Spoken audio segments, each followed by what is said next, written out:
My name is Jennifer Yeatts. I was Jennifer Black when I attended here.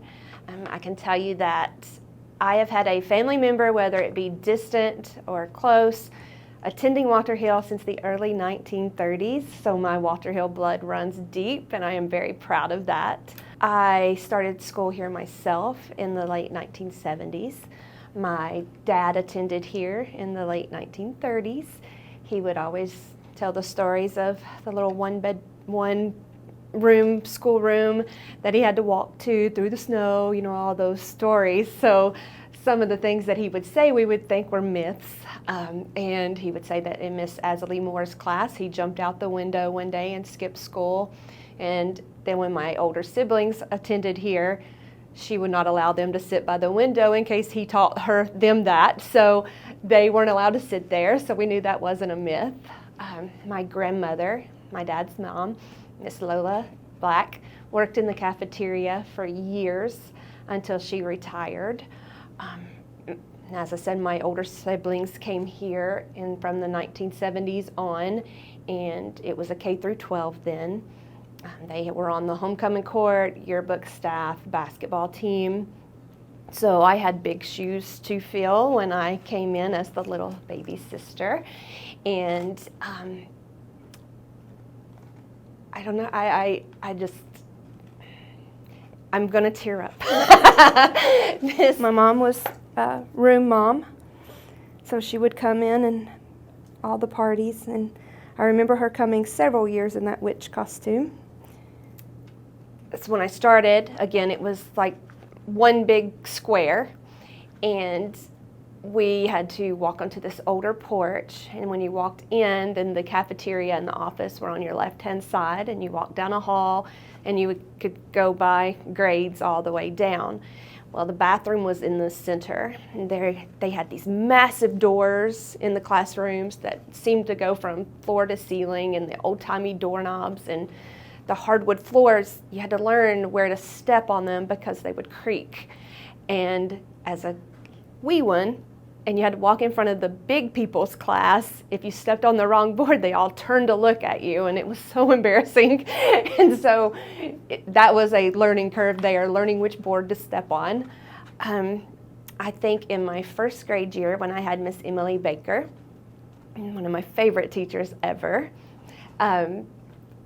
we had to let the kindergartner class come, and we just put a divider up to where the kindergarten was on one side and our first grade was on the other side, and we had to share a room, and we thought that was horrible, sharing a room with kindergartners, but it made our class and their class, of course, closer through the years, because once you started Walter Hill, you finished Walter Hill, and it was still K through 8 at that time for me.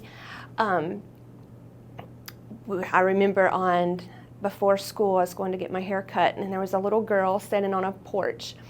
And around here, everybody knew everyone, and if you didn't, then your parents knew their parents. And there was this little girl, blonde hair and red pajamas, and I thought, I want to be friends with her, Mom. And she was like, well, when you start kindergarten, she's probably going to be there. And sure enough, there she was. And we were best friends from K all the way through 12th grade, and still love her to this day, of course. But the teachers here, even back then, were more than teachers. They cared about you. They cared about what you were doing, and not just educational, but emotional, mental. And I can tell you that Miss Jones, that worked in the library, was so great. Mr. Dinkins, of course, was everyone's favorite, and we all wrote little notes saying, Mr. D is number 1, and posted them all over his room. He had nicknames for everyone that we kept all through our tenure here. Miss Cheryl Lane, and I've already mentioned Miss Emily Baker. Miss Deborah Swader, she graduated with my sister. So it was, like I said, they were just special. They were very fundamental in every aspect of your life, and I know that even now I could say, hey, I could text one of them and say, hey, I need something, and they would be right there because they're that special of people. I know that back then we had Charlie Brown murals painted all over the walls. And so that was always special to me, I think, because I cannot remember who painted them, but they were everywhere. And when they built the new addition to where now the office is, that was the nurse's office, and it also was the basketball girls' locker room for home games. And there was a mural in there of Charlie Brown and Snoopy and his house. And every night before we'd go out onto the floor, we all thought we had to touch that Snoopy for good luck. And so everyone else, and to this day, I remember the smack of that wall when we would run out into the floor. I did get Mr. Robert Owens was the boys coach at that time, but he came to me in the 5th grade. You're only supposed to play basketball in the 6th, 7th, and 8th, but I shot up through that summer to the height I am now, 5'7", and so I was a little bit taller than everyone else, and he was like, let's start you just a little bit early. Your sisters played. Why don't you play? And I was a Bambi. I hadn't grown into my legs. My legs grew, but I hadn't grown into them. I'm going to say was clumsy. I'm not going to admit to it now. But so he took me under his wing and said, we're going to do this. And I was so, again, being with the older kids, it was a experience, I will say. And we used to have to run laps.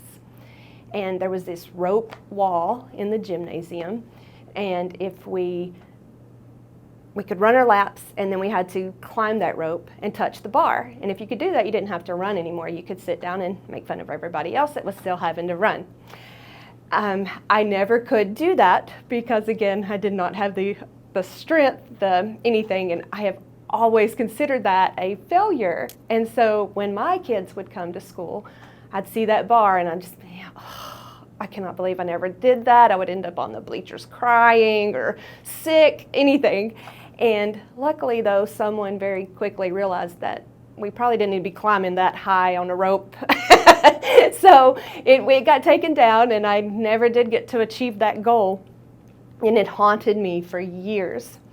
So that is a very poignant memory that I have.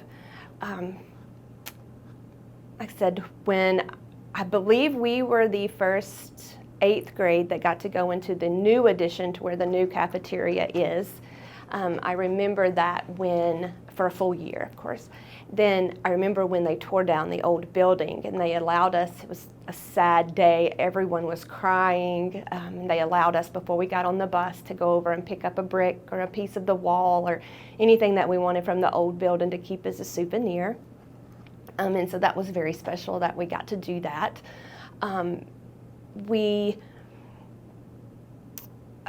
8th grade, we all got to take a field trip to Opryland.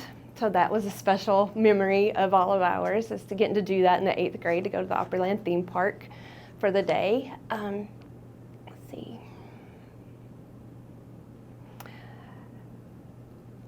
My children all attended here as well, so once I graduated, I got to come back. Chase started in 2001, I believe, with Miss Deborah Slater, and as I said, she graduated with my sister, so that was kind of special that she was teaching him. And then Noah started in 2007 and Gracie in 2008. Noah was always very shy, and he started the year that Chase got sick. So Miss Powers and Miss Keener were so detrimental to my mental health because he had so much anxiety about coming to school, and they made it bearable for all of us. They were spectacular. I cannot praise those two women enough in the impact that they had on him in coming to school when his world was turned upside down. And then in 5th grade, he got to be in the media room and help with the morning announcements, and he loved that. And he, like I said, he was very shy. He never allowed us to sing happy birthday to him on his birthdays because he didn't like the attention. So when he was so excited about being in the part of the media people, we were all like, wow, this is new. And one morning he had to be in front of the camera instead of behind the camera, and they put him on the spot and said, do the happy birthday, sing happy birthday. And he froze. He was like, I don't remember the words. So he thought of a cartoon happy birthday song and improvised there on the spot with some of that and some of his own. And a few years ago I was here and noticed in the media room, it's printed on the wall for everyone to still be singing 10 years later. And we find that so hilarious. Then, like I said, Chase started here as well, his older brother, and in his 5th grade year, he had come to school and for one day to find out who his teacher was, and we, over the weekend before the first full day of school, he got sick, and immediately we were put in the hospital, and he was diagnosed with Burkitt's lymphoma. He was so excited for his 5th grade year because then it was just through K through 5. And he was so excited because he was going to get to help Miss Powell in the gym and come in early and blow up the equipment, the balls, footballs, soccers, basketballs, whatever she needed for the day to make it ready for her class. And he was so excited. He looked forward to that all summer. So then when he got sick, he couldn't do that, and so it worried him. He would say, I hope Miss Powell got someone. And we reassured him, and then once we knew he was not going to make it, he said, can I give that to I want to give that to the kids and Miss Powell. And so he made that his wish for Make-A-Wish, to give her all new sports equipment. And somehow the gym came out of that, and it got repainted because the wish kept growing because of the love of this community. And they had a benefit for us, a chili supper and an auction in November of while he was sick. He was in the hospital for 8 months. And that night, inside these walls, was one of the most magical moments and impactful moments of my life, because I have never seen so many cars in this parking lot. There were the front parking lot, the side, the back. People were parked across the street. They were parked at the store down the street and walking. And in Mrs. Hayes's science class from when I was here, all 4 walls was covered in cakes and pies, and the hallway all the way in front of the office and outside and down that walkway was covered with stuff people had donated for silent auction. It was remarkable. The gym was full. It was standing room only there. It was standing room only in the cafeteria. And so this whole community showed what it meant to be Walter Hill, because I didn't have to worry about anything but my son, and that was such a blessing to his father and I, to be able to feel this love, feel the hope that this community gave us. Chase, this is a view on top of the school looking down at this parking lot, and just I wanted you to see how many people are out here. It's just amazing. This is the front of the school, and the parking lot is so full that we've had to send people to the back of the school. Here's the parking lot in the back of the school.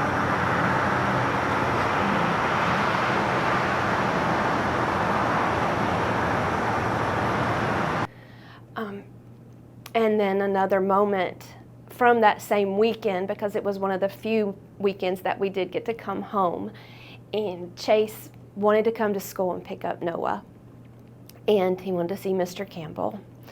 And Mr. Campbell was my principal, so again, it was super special that Chase loved him so much.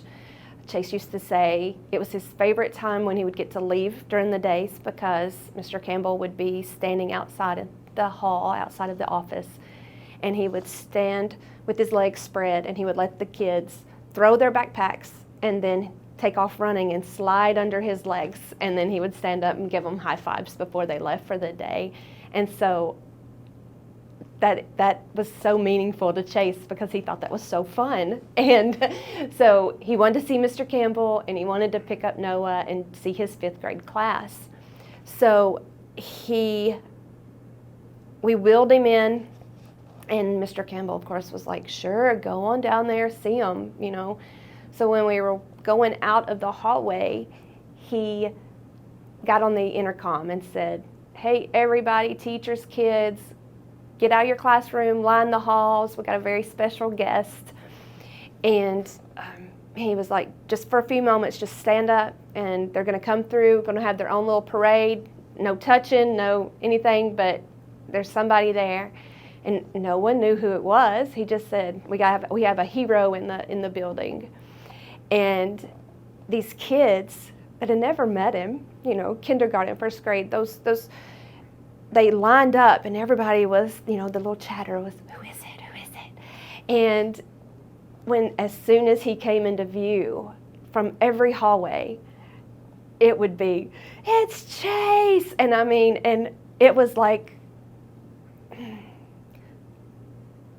how you hear a wave coming in from the ocean, and it just gets louder and louder and louder.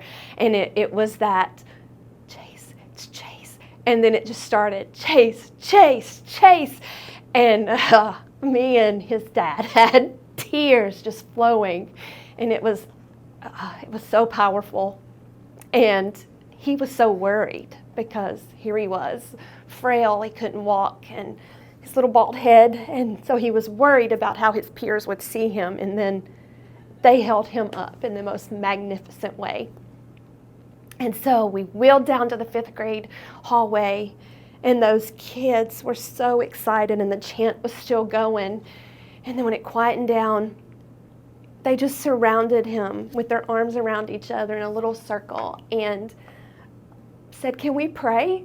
And it is one of the most favorite memories of mine in these hallways, because it was so amazing to see that from these little kiddos coming together and holding their person up.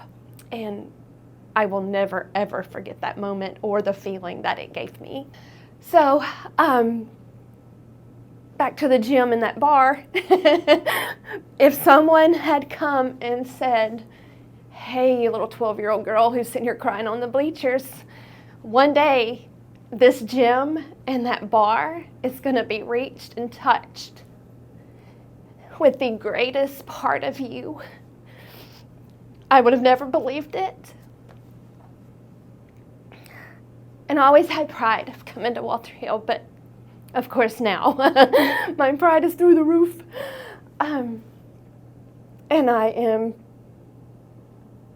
so thankful for the family. I know that's the word everyone keeps using, but that is the word that this place has, is family and love and support. And it's gone from generation to generation and generation, so it's not just a one-off. It is something that carries on from decades. And I am so, so proud to bleed green and gold.